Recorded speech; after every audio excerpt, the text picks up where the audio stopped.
ربع كوباية من السكر، حباية من البيض بدرجة حرارة المطبخ، ربع كوباية من الزيت النباتي، معلقة صغيرة من الفانيليا. هخفق كويس لحد السكر ما يدوب معايا كويس. علبة صغيرة من الزبادي اللي هي 110 جرام. المواد الجافة عندي عبارة عن كوباية من الدقيق، معلقة صغيرة من البيكنج باودر او نص معلقة كبيرة، رشة من الملح. هاخد بقى المكونات كلها مع بعض علشان الدقيق يندمج مع السوائل. كده الخليط بتاعي بقى جاهز معايا بالسمك اللي احنا شايفينه ده. كده القوام طبعا تقيل زي ما احنا شايفين، وده السمك المطلوب. انا دلوقتي معايا قوالب الكيك الصغيره دي، دهناها دهنه بسيطه من الزبده، وكمان رشه من الدقيق. وبالمعلقه بتاعه الايس كريم او معلقه عاديه خالص هحط في كل قالب معلقتين بالشكل ده كده.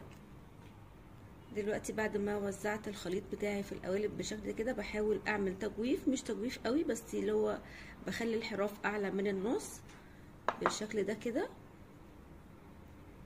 دلوقتي بقى هحط معلقه من مربى الفراوله. احنا ممكن نحط اي نوع مربى في حياتنا احنا بنحبه، مفيش اي مشكله خالص. بالشكل ده كده في النص، واوزعه بالشكل ده. عايزين نزود مفيش اي مشكله برضو. كمان مربى البرتقال بتبقى تحفه مع الخليط بتاع الكيك بتاعنا.